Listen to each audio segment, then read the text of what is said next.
अस्सलामुअलैकुम साथियों, कैसे हैं आप। The innovation of world channel में आपको खुशामदीद कहते हैं। ये मैं सफ़र के लिए जा रहा था फैसलाबाद, तो अपने घर से निकला और घर से निकलने के बाद मैं फैसलाबाद स्टेशन पे आ गया।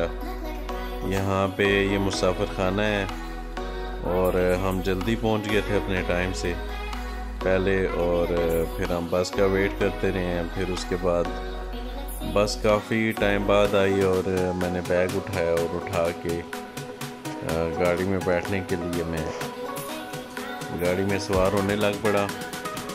तो एक दोस्त है मेरे साथ, उन्होंने मेरी वीडियोस बनाई, उनका बहुत शुक्रिया।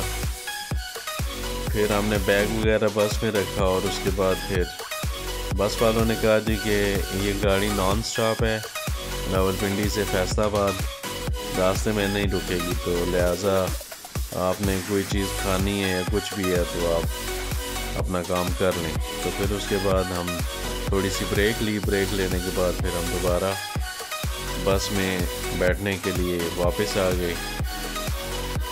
तो इस बस का जो सफ़र है वो बहुत ही अच्छा रहा, और वैसे हम 4.5 घंटे में पहुंचते हैं, तो इस बस ने नॉन स्टॉप रही है और तकरीबन 3 घंटे में हम फैसलाबाद पहुंच गए।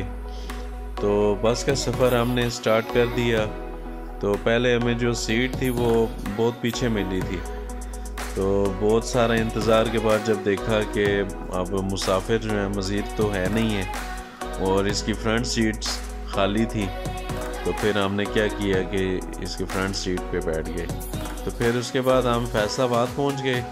फैसलाबाद का ये घंटा घर बाज़ार है, इसमें 8 बाज़ार हैं। जब बचपन में जाता था तो मेरे वालिद साहब भी बताते थे कि यहाँ पे 8 बाज़ार हैं।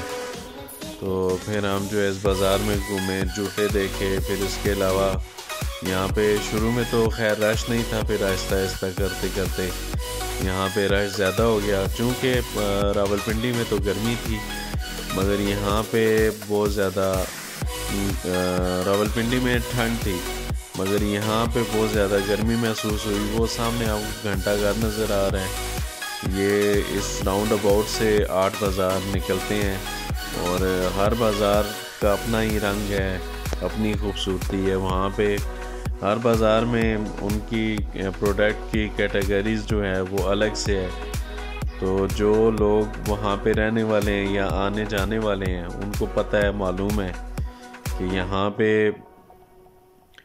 फैसलाबाद में उनको जो चीज़ चाहिए होती है वो वहाँ पे वो उसी बाज़ार में जाते हैं। तो खैर पहले हमने कुछ तस्वीरें वीडियोस वगैरह बनाई हैं घंटा घर की। फिर आप देख लें तो मोटरसाइकिल की पार्किंग वगैरह भी है। साथ एक दोस्त था मेरे, तो उसको मैं बता रहा था कि इस बाज़ार की क्या हिस्ट्री है, क्योंकि ये बाज़ार बहुत ही पुराना है। ये अभी ये फैसलाबाद है, तो पहले ये लायलपुर के नाम से भी मशहूर था। तो अभी भी जो पुराने लोग हैं जो यहाँ के रहने वाले हैं तो वो इसको लायलपुर ही कहते हैं ज़्यादातर। तो एक तारीख़ी शहर है। तो खैर फिर हम जो है यहाँ पे एक कपड़े की दुकान है, यहाँ पे आ गए। तो इन्होंने बहुत ही ज़बरदस्त कलर्स वगैरह लगाए हुए थे और रेट्स भी इनके बहुत मुनासिब थे। फैसलाबाद में ज़्यादातर लोग जो हैं वो कॉटन ही पहनते हैं, तो इसलिए हमें यहाँ पे जो ज़्यादा वैरायटी नज़र आई कॉटन की आई। रावलपिंडी में हमारे जो है प्लेन कॉटन तो पहनते हैं, पहले रिवाज था मगर अब रिवाज तकरीबन ख़त्म हो गया कॉटन का। बहुत कम लोग देखने में आते हैं जो कॉटन पहनते हैं। तो खैर यहाँ से हम निकले। फिर उसके अलावा लेडीज़ सूट्स वो हमने देखे। तो इसमें साथ मेरा जो दोस्त था वो बता रहा था कि उनकी वो शादियाँ हैं, तो उसने कुछ सूट्स वगैरह देखने हैं। तो खैर उसको मैंने मार्केट विज़िट करवाई। ये जो जूते हैं ये रावलपिंडी में मुझे 1400 के मिल रहे थे, तो यहाँ पे ये जो बड़े सोल वाले जूते हैं 700 रुपये के मिल रहे हैं। तो खैर उसके बाद हमने कबाब वाले के पास गए, बड़े मशहूर कबाब थे इस अंकल के। तो यहाँ पे गए तो इन्होंने स्पेशली हमारे लिए ताज़ा कबाब बना के तो रेडी किया। आप देखें किस तरीके से इन्होंने कबाब को उसमें ऑयल में डाला है। तो फिर उसके बाद हमने ये कबाब यहाँ से खाए और इन्जॉय किया। फिर उसके बाद हम बच्चों के जूते देखने लग पड़े। यहाँ पे रेहड़ियों पे बाहर बच्चों के जो जूते हैं अक्सर शादियों वगैरह में इस्तेमाल होते हैं वो भी देखे। फिर सामने एक खान साहब थे, उन्होंने चने वगैरह जो बुनाई वाले होते हैं ये लगाए हुए थे। फिर हम उनकी रेहड़ी में गए तो उनसे मिले, हमने चने भी खाए और किसी सोच में वो गुम थे। खैर फिर उसके बाद हमने ये सोचा चने थोड़ा सा अब हम वेजिटेबल सैलड वगैरह भी खा लेते हैं। तो फिर हमने वेजिटेबल सैलड भी वहाँ से खाया, खूब इंजॉय किया। और उसके बाद हम घूमते रहे और शाम जब हुई तो हम वापस जो है बस के अड्डे पे आ गए।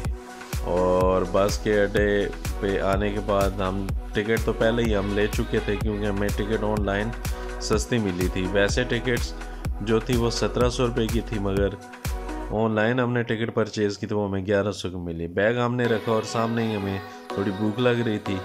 रात के तकरीबन 1 हो चुके थे क्योंकि हम 9 बजे फारिग हो चुके थे और 9 से 1 बजे तक हमने वेट किया। फिर 1 बजे हम अड्डे पे आए, 12 बजे हम अड्डे पे आए यहाँ पे। फिर बैग को हमने बस में रखा और सामने देखा कि एक बर्गर बनाने वाले हैं। तो यहाँ पे बूटा लिखा हुआ था, बूटा बर्गर। तो बूटा फैसलाबाद में दोस्त भी है मेरा, तो उसकी भी याद आ गई। तो खैर हम इधर आ गए तो इनको मैंने अपना आयल दिया और यहाँ पे हमने लास्ट में बर्गर एंजॉय किया। फिर हम वापस आ गए अपने घर। तो बहुत